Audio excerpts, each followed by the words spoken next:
Ya, seguimos. Entonces pasamos. Ah, si notan, el primer microprocesador tenía 40 pins.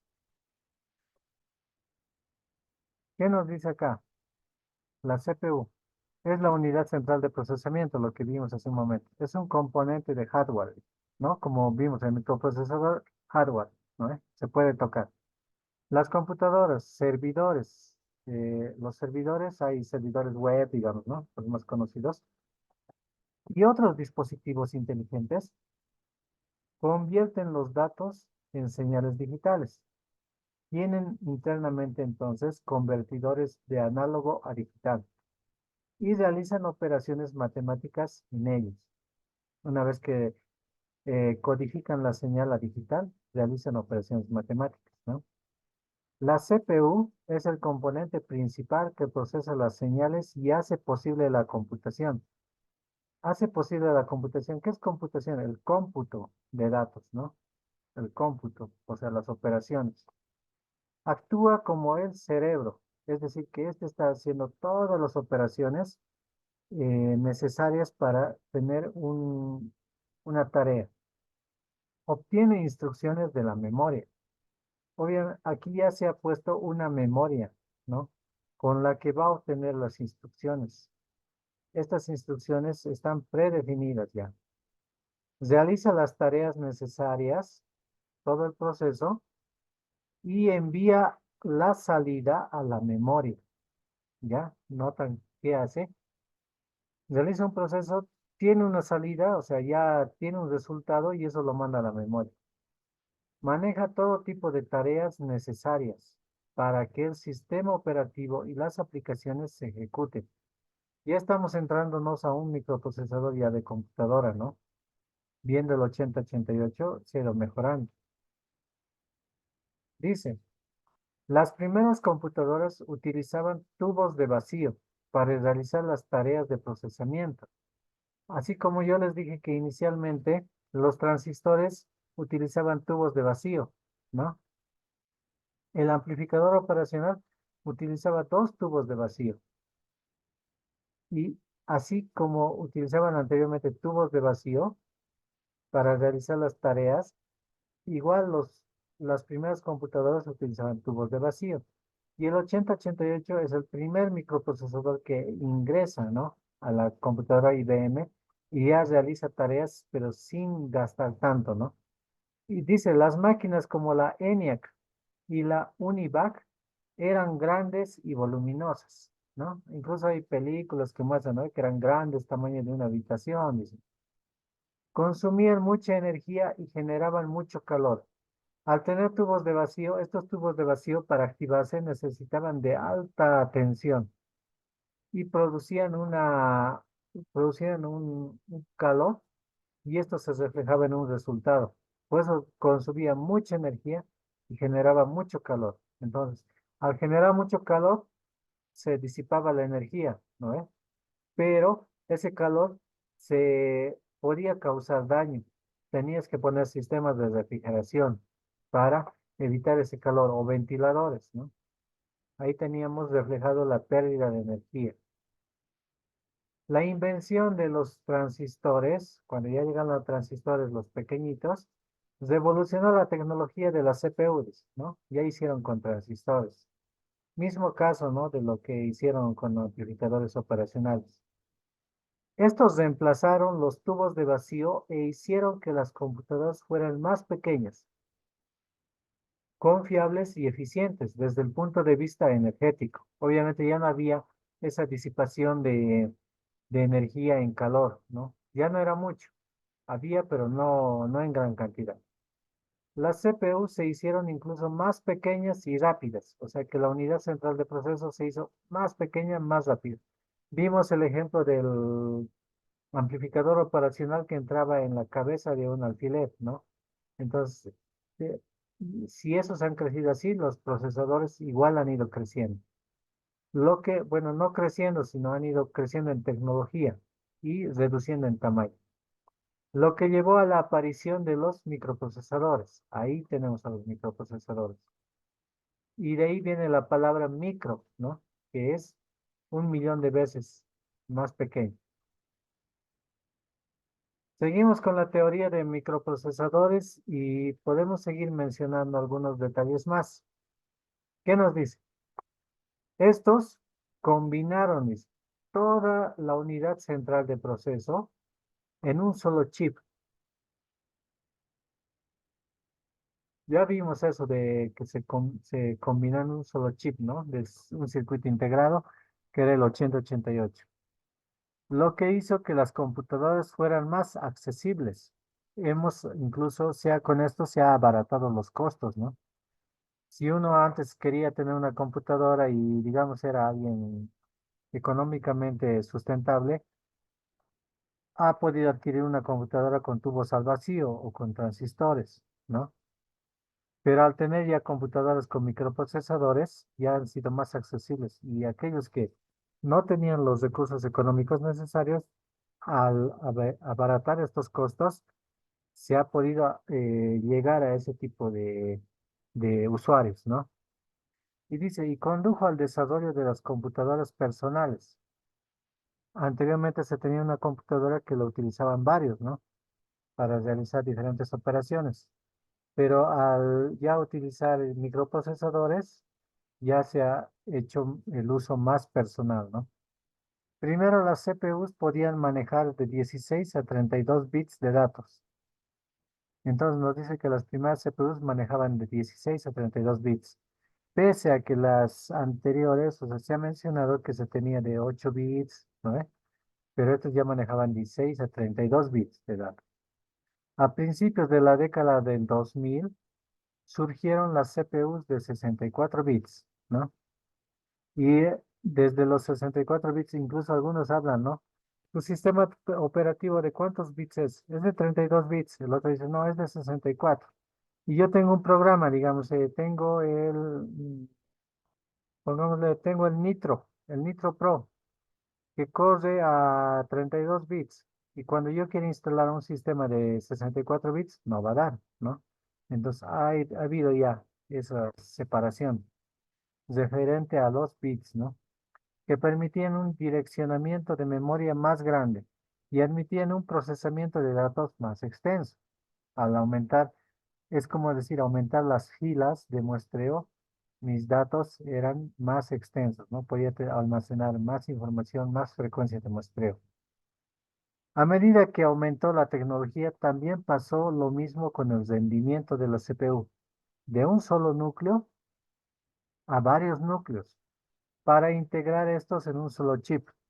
Es decir, primero tenía un solo núcleo de un microprocesador, pero luego para realizar tareas he tenido que agarrar dos microprocesadores. He querido mejorar, he tenido que agarrar tres microprocesadores. Y luego ya con el aumento de la tecnología han utilizado cuatro microprocesadores y lo han puesto en un solo en un solo chip. Entonces ya se ha dicho que este era un microprocesador con cuatro núcleos, ¿no? Entonces ahí hemos ido ya viendo la cuestión de núcleos. Seguimos con esto de los microprocesadores. ¿Qué dice? Con el auge de los dispositivos móviles, posteriormente ya vimos que algunos ya aparecieron lo que son los celulares, ¿no? Entonces, con la aparición de los celulares ¿qué eran? También eran como una computadora personal, pero ya era móvil, ¿no? Y estos dispositivos electrónicos móviles llevaban igual microprocesadores. Los fabricantes desarrollaron CPUs de bajo consumo. Para este caso, al ser portable, el consumo de batería ya ha sido una variable crítica, ¿no? Anteriormente con las computadoras personales siempre estaban conectados a una toma de energía y cuando se cortaba la toma de energía dejaba de trabajar, ¿no? Era la única condición. Pero al ser dispositivos móviles se ha optado ya por incluir baterías, ¿no? Baterías de litio que otorguen energía. Y con esto se ha desarrollado CPUs de bajo consumo y eficiencia energética. O sea, que han sido eficientes energéticamente. Y para los dispositivos portátiles modernos, como teléfonos inteligentes y tabletas. Al hacer una tableta, igual entra, ¿no? El consumo de energía. ¿Quién es el que más me consume energía? La pantalla, ¿no? Pero la unidad central de proceso es de bajo consumo y eficiente energéticamente. Como la inteligencia artificial, ya ahora ya hablamos de inteligencia artificial, con la aparición de la inteligencia artificial, ¿qué nos dice? Las tareas con uso intensivo de gráficos se hicieron más frecuentes. Es decir, yo me voy a un ejemplo de los juegos. Si antes jugaba Mario 64, los gráficos no eran tan buenos, ¿no? Ahora ha ido mejorando y ahora yo juego FIFA, digamos, ¿no? Juego el 22 o el 23, entonces, o PES. Entonces, ¿qué es lo que me está pidiendo? Que los gráficos sean mejores, ¿no ve? ¿Por qué? Porque el usuario pide eso, exige. Ahora, las CPUs, dice, especializadas como las unidades de procesamiento de gráficos, aquí ya se ha aumentado. Teníamos la unidad central de proceso, pero ahora tenemos la unidad central, la unidad de procesos gráficos. Entonces, ¿qué se ha hecho? Se ha tenido una unidad central de procesos que realizaba todos los algoritmos para este juego, digamos. Ha visto los gráficos, todo eso, pero no ha realizado el procesamiento, o sea, ha realizado las operaciones, digamos, eh, de la partida uno, de los rivales, de la clasificación, de la premiación, la etapa final, todo eso. Pero la cuestión de gráficos ya se ha encargado otra tarjeta, que es la GPU, y esta tarjeta se ha reflejado en tu tarjeta de video, o como dicen, la tarjeta gráfica, ¿no? Y han creado ya la tarjeta de video que ya viene por gigas, ¿no? ¿De cuánto es tu tarjeta de video? Es de 4 gigas. Ah, es una tarjeta de 2 gigas, pues va variando, ¿no ve? Es menos calidad, ¿no? Ahora ya han hecho el procesamiento, perdón, de gráficos, pero como les digo, la CPU hace procesamiento de información, pero no de gráficos. Y la GPU se ha encargado de gráficos. Pero ahora ya se está realizando la CPU que se encargue del procesamiento también de gráficos, ¿no? Entonces, se está haciendo que la CPU realice también las funciones de la GPU. Y es por eso que ya tiene gráfico en el microprocesador, te dicen, ¿no? Entonces, ¿por qué? Porque ya la CPU, o sea, este microprocesador está realizando las tareas de gráficos y está utilizando ya no una tarjeta de video, sino la tarjeta integrada que viene en nuestra tarjeta madre, ahí esa misma está utilizando para mostrar los gráficos, ¿no? Entonces ya no es necesario la GPU. No es tan eficiente. Es mejor tener una GPU para que trabaje más fresca la CPU, ¿no? Dice, aparte se ha utilizado las unidades de procesamiento de gráficos y los aceleradores de inteligencia artificial, ¿no? Entonces, con esto que he hecho, he ido aumentando, ¿no? He requerido más RAM, más ROM, o sea, más memoria de acceso aleatorio o la memoria de datos estáticos, ¿no? Se utilizan para gestionar las cargas de trabajo, ¿no? Si yo tengo mucho procesamiento de datos, entonces se ha utilizado ese tipo de elementos. Y aquí ya entra la nanotecnología. Nano es, hemos hablado de micro, nano, pico. Lo que le seguiría sería el femto. Pero hemos llegado nosotros hasta pico, ¿no? Picofaradios, nanofaradios, ¿no? 100 nanofaradios. ¿A qué se refiere eso? A si era el micro 1 millón de veces, 1.000 millones de veces más pequeño. Entonces, la nanotecnología se va a eso, a 1.000 millones de veces más pequeñito, digamos. La nanotecnología y la ciencia de los materiales Algo de tierras raras pueden averiguar. El problema que pasó con Huawei, que en China hay unas tierras raras que solo Huawei tiene, ¿no? Entonces, no solo, perdón, no Huawei, sino que se utilizan esas tierras raras para hacer tipos de materiales o tarjetas más especiales, ¿no? Más aplicados ya a nanotecnología. Entonces pueden averiguar algo de tierras raras, ¿no? Han trabajado para la creación de transistores microscópicos y CPUs más potentes. Si se dan cuenta, todo va en función a los transistores. El transistor siempre va a estar presente, pero es microscópico, ¿no? Como el 8088 tenía 26.000 transistores, es algo así. Y este lo van haciendo más pequeño y más pequeño, ¿no? Seguimos. La historia del microprocesador. Vean que acá tenemos desde algunas fechas y lo voy a ampliar un poco. Mm, amplio mucho. Listo, desde ahí. Miren, 1975, incluso del 74 se ha creado el microprocesador Intel 404, pero no estaba aplicado a computadoras personales, ¿ya? Entonces, pero ya se ha visto la creación del Intel 404 y se ha tenido otro microprocesador también. En el 1975, Motorola crea el MC6800, ¿no? Otro microprocesador.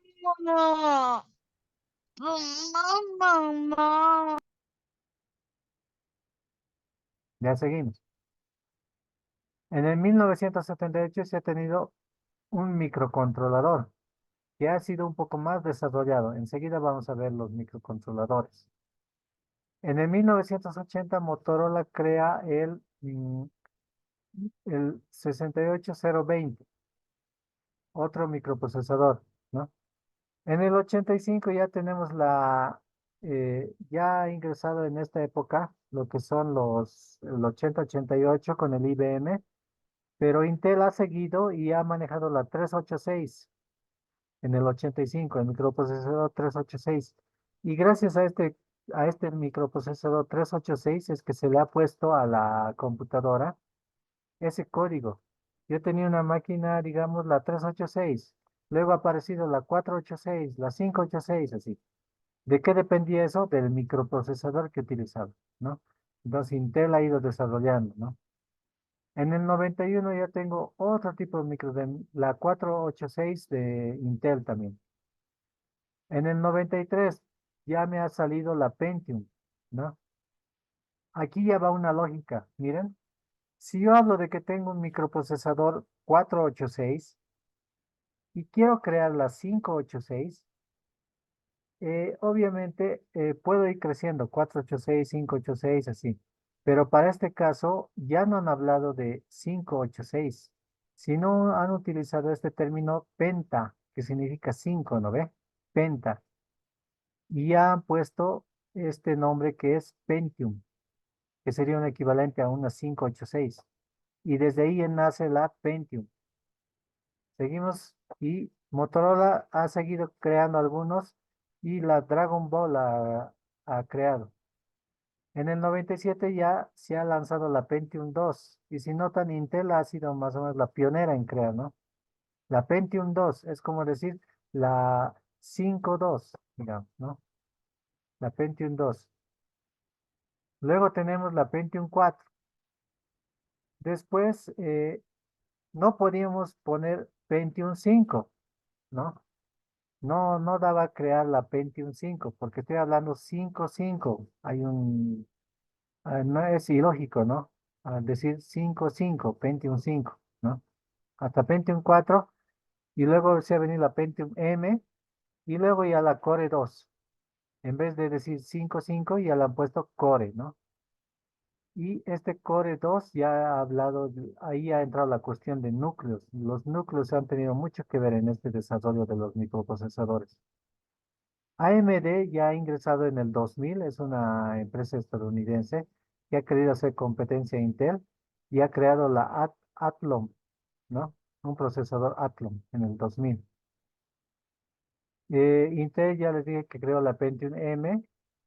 Para el 2008, ya 2006 ya se tiene la Core 2. Para el 2008 tenemos la Intel Atom y AMD saca su otro modelo que sería la Phenom 2, ¿no? Es como una competencia que le ha hecho a Intel.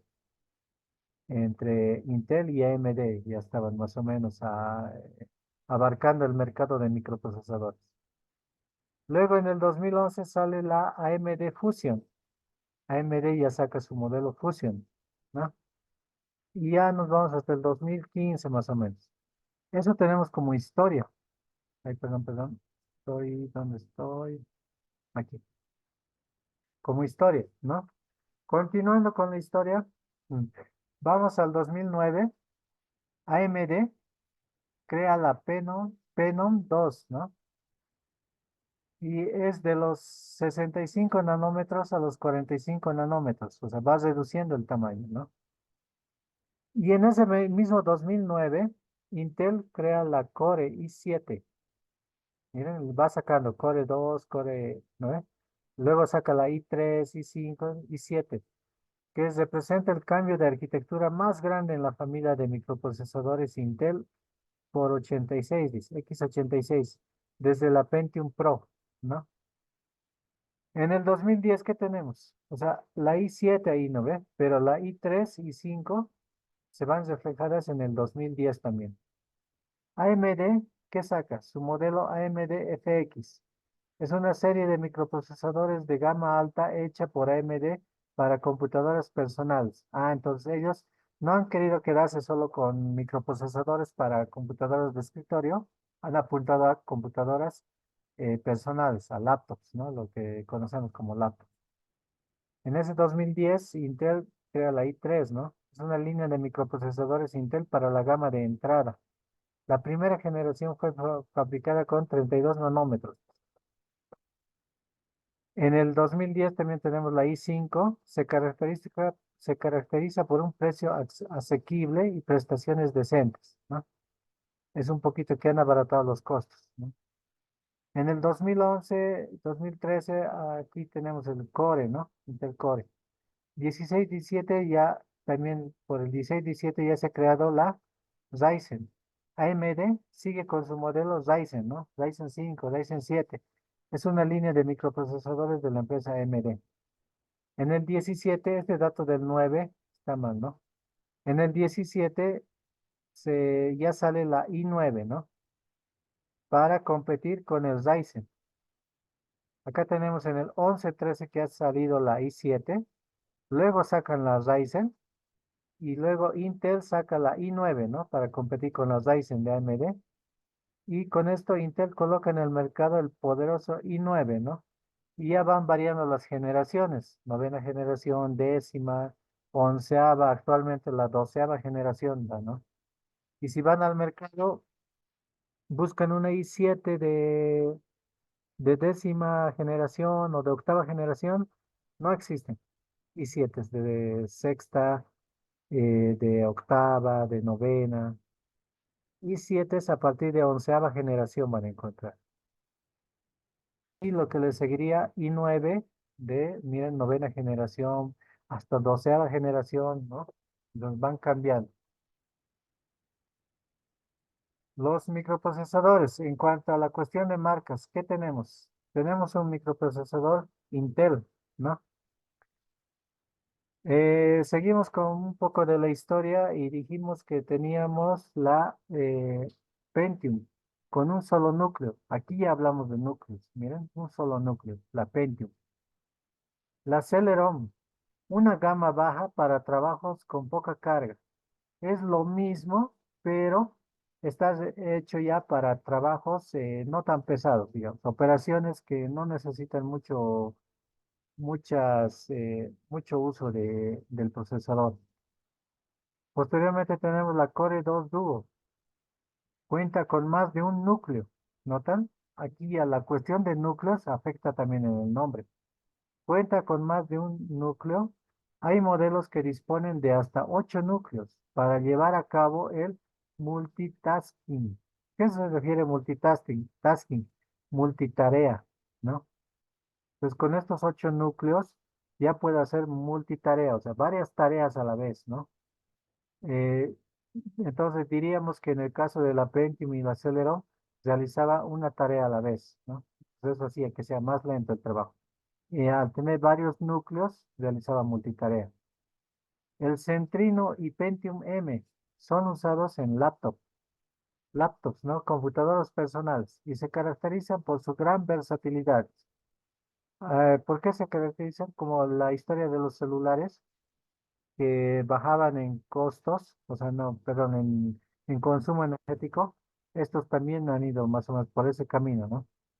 El microprocesador Centrino combina el Intel Pentium M y emplea una tecnología con la capacidad inalámbrica integrada y amplían la duración de la batería de los portátiles. ¿Notan? Entonces ahí más o menos a ese mismo camino de eficiencia energética se ha ido. Esto con los microprocesadores Intel. Vamos con los microprocesadores AMD. Si notan, Motorola ya se ha quedado atrás. En este tiempo no vamos a escuchar que tengo un microprocesador Motorola, ¿no? ¿Por qué? Porque los que han abarcado más el mercado son Intel y AMD. En AMD, ¿qué tenemos? La Athlon. Vimos un poco de historia, ¿no? Son los más sencillos de la marca AMD, similares a los Pentium de Intel. Fueron presentados en el 99, dice, ¿no? Como dato, tal vez la fecha puede variar. Duron. Se trata de procesadores de bajo costo similares al Celeron. Entonces, si Intel sacaba Celeron, AMD sacaba Duron, ¿no? Entonces, así era más o menos la pelea por el mercado, ¿no?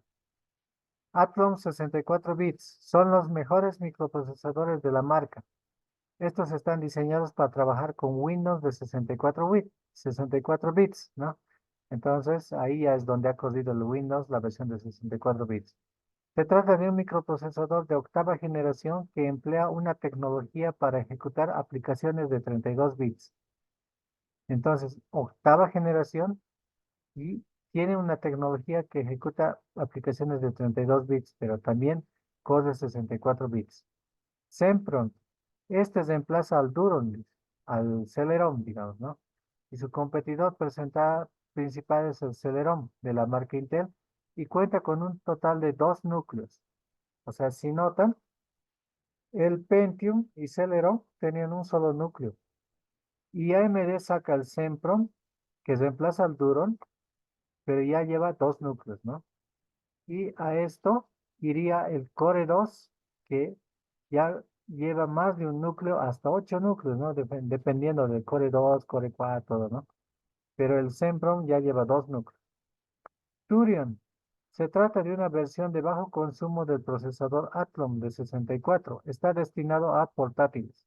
Si este Athlon de 64 bits estaba entre los mejores, han sacado la Turion que está con bajo consumo energético aplicado a laptops, ¿no? Entonces han tratado de perdón, han tratado de cubrir los dos lugares, computadoras de escritorio y computadoras personales, ¿no? Entonces ahí es donde se meten estas empresas de microprocesadores Intel y AMD, ¿ya? Seguimos. Microprocesadores, en cuanto a marcas, ¿no? Seguimos con las marcas. Acá tenemos la Intel Core i7 6700K, es de 4 GHz. Y tenemos también la Ryzen, la AMD Ryzen 7, la serie 5700G, AMD Ryzen. Tiene sus códigos igual, ¿no? Pero esos son los modelos principales. En cuanto a al empaquetado del microprocesador, si notan acá, lo voy a ampliar un poco. En el Intel lleva, miren, unas muesquitas como pestañitas a los dos lados, ¿notan? Y del otro lado, ahí están las dos pestañitas, y eso nos da de referencia para ver cómo va a ir ubicado en la tarjeta madre, ¿no? Si no, si notan, dentro del procesador, a pesar de que tiene varios núcleos, ¿no? Varios núcleos, transistores y todo lo demás, Si vemos en la pantalla, lleva capacitores en empaquetado SMD, lleva resistencias, miren, internamente. Hay aquí resistencias y capacitores. ¿Para qué nos va a servir esto si tenemos semejante procesador? Estos capacitores nos pueden garantizar, ¿qué era el objetivo del capacitor? Mantener constante una cierto voltaje, ¿no? Entonces, en caso de que yo le quito energía a este microprocesador o a la tarjeta madre, estos capacitores están almacenando energía y pueden garantizar que este microprocesador, al cortar la energía de la tarjeta madre, estos capacitores pueden garantizar de que la información que se está realizando o el proceso no daña al microprocesador, sino siquiera unos cuantos milisegundos va a haber energía acá y va a evitar que este microprocesador se dañe, ¿no? Es más o menos el objetivo de esos capacitores. Y también que estabilizan la tensión. En el Ryzen tenemos casi lo mismo. Hay una pequeña muesquita, si ven acá. En el Intel también. ¿Qué datos más tenemos? La Intel dice i7. El primer dígito me habla de la generación, sexta generación, ¿no? Lo que les decía que ya no existe. Bueno, ya no hay en el mercado actual. Van a encontrar a partir de onceava. Sexta. Este 700 es un número de serie, digamos, 700. Y el AK me hablaría del tipo de trabajo. Es bueno tener una T, ¿no? Una Intel i7 6700T. Esa me garantiza que está hecho el procesador para trabajos más forzados, digamos, o más difíciles. La K sería la versión más básica, ¿no? Hay términos para eso. La velocidad 4 GHz, ¿no? A 4 GHz está trabajando esto. Los hilos de proceso. Si se dan cuenta, ahora ya hablan de hilos de proceso, ya no hablan de núcleos, ¿no? Pero se entiende, es como un sinónimo. 8 núcleos de proceso, 8 hilos de proceso. Pero al decir de 8 hilos, yo quiero decir que estos 8 hilos van en configuración multitracking, decía, ¿no? O sea, multitarea. Estos 8 hilos de proceso pueden ser para lectura, para escritura, para proceso, o sea, notan, puede trabajar. Puede tener 8 núcleos, pero esos 8 núcleos pueden trabajar simultáneamente y pueden hacerlo como 16. Entonces, puede trabajar así, dependiendo cómo esté fabricado este procesador. En la parte de Ryzen, ¿qué tenemos? Ryzen 7 es la serie, Ryzen 7 serie 5, digamos, ¿no? Hay la 7, el 700 y un código G que lleva, ¿no? Es diferente este, no es igual que el Intel. ¿Qué nos dice en cuanto a los hilos? 8 a 16 hilos de proceso. Si me dice que este Ryzen lleva de 8 a 16 hilos de proceso, me está diciendo que en el caso de Intel, podría tener 8 hilos de proceso, pero simultáneo, o sea, en configuración multitracking. ¿Qué es lo que hace? Que los 8 hilos trabajan para lectura y para escritura, digamos, pero puedo ir conmutando los hilos, ¿no? Los 8 hilos. En el de AMD, si me habla de 16 hilos, 8 hilos están destinados a escritura y 8 hilos a lectura. Entonces, este AMD de 16 hilos va a trabajar más descansado, digamos, en comparación a estos 8 hilos de Intel que me van a estar haciendo los dos procesos. Y cuando uno no esté realizando procesos, recién va a ir al otro, digamos, ¿no? Pero simultáneamente está haciendo esto, a un lado y al otro lado. Este no, tendría 8 hilos para un lado y 8 hilos para el otro. ¿No? Entonces, estaría mejor tal vez la AMD Ryzen, la serie 7, ¿no? La Ryzen 7, la serie 5000, ¿no? Dependiendo de los hilos, ¿no? ¿Qué tal que tengo un Intel de 16 hilos? Ahí ya cambia la cosa, ¿no? Entonces ahí vemos la cuestión de los hilos. Si vemos el microprocesador, vimos aquí microprocesador de computadora, ¿ya? Acá son computadora, computadora, computadora. Y nosotros estamos más familiarizados con computadora. Inicialmente hablamos de tabletas y servidores. Si hablamos de servidores, acá tenemos el servidor. Acá en un servidor, los microprocesadores ya son diferentes. Les voy a dar un pequeño vistazo de este servidor Asus. ¿Qué es un servidor? Es una computadora más poderosa, digamos. ¿En qué sentido? Aquí vamos. Lo voy a ampliar un poco. Hasta ahí. ¿Qué tenemos en los periféricos? Puertos USB, podemos tener acá. Puertos de red. Acá tenemos también algunos puertos HDMI, digamos. Eso tendría lo normal de una computadora, ¿no? Tampoco es que lleva 10 puertos, no. 4 puertos suficientes. Lo que son puertos para, para RJ45, para red. Puertos de red sí va a llevar varios, unos 4 como mínimo. Tiene slots para poner tarjetas de video. Puedo poner tarjetas de red. ¿Cuántas puedo poner? ¿Cuántos slots me permiten? Miren, uno, 2, 3, 4, 5, 6, no, perdón. Uno, 2, 3, 4, 5, 6, 7. 7 slots. ¿Podría poner 7 tarjetas de video? Podría poner ahí. Como les decía, es una supercomputadora, digamos, que yo la puedo volver dependiendo. Esta solo es la tarjeta. Tenemos conectores SATA. Miren, uno, 2, 3, 4, 5, 6, 7, 8, 9, 10 conectores SATA. Tenemos otro tipo de conectores, buses para, no sé, disco duro, encendido, todo eso, ¿no? Está ahí. Acá tenemos un indicador de encendido y apagado, ¿no?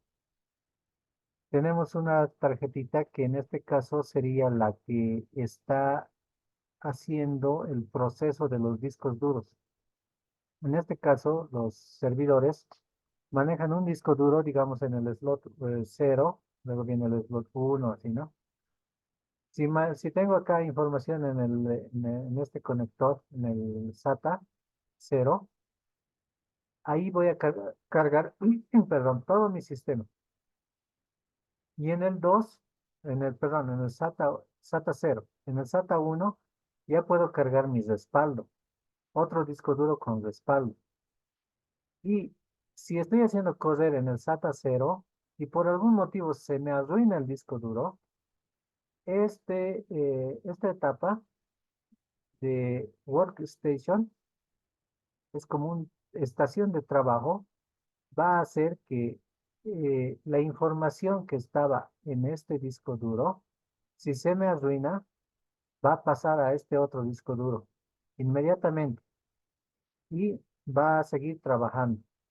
Se me puede dañar un disco duro y el otro va a ir como reemplazo, haciendo el mismo proceso. ¿Por qué hace eso? Porque estas tarjetas tienen que trabajar las 24 horas, no tienen que descansar. Entonces, por ese motivo, esta estación de trabajo hace eso, ¿no? Con los discos duros. Puedo partir, si tengo varios discos duros, esta información del SATA 0, partirlo a varias unidades en tamaños pequeñitos. Y si se me va uno, yo puedo agarrar y jalar del otro, ¿no? Entonces puedo incluso distribuir tamaños. Si no quiero volver muy pesado a uno, puedo distribuir en tamaños pequeñitos. Puedo hacer eso, ¿no? Me permite. Acá tengo mi pilita que veo en cualquier computadora, la CR2032, su código, ¿no? Ahí está la CR2032. ¿Qué tengo? Slots para memoria RAM. A ver, memoria RAM. ¿Cuántos slots tengo para memoria RAM? Uno, 2, 3, 4, 5, 6, 7, 8, 9, 10, 11, 12. Tengo 12 slots. Si se acaba el tiempo, volvemos a ingresar al mismo enlace. Tengo 12 slots para memoria RAM. Y cada slot me aguanta por lo general 32 gigas de RAM. Tendría 12 por 32 gigas para este servidor. Si yo hago una operación rápida y multiplico 32 por 12, 384 gigas.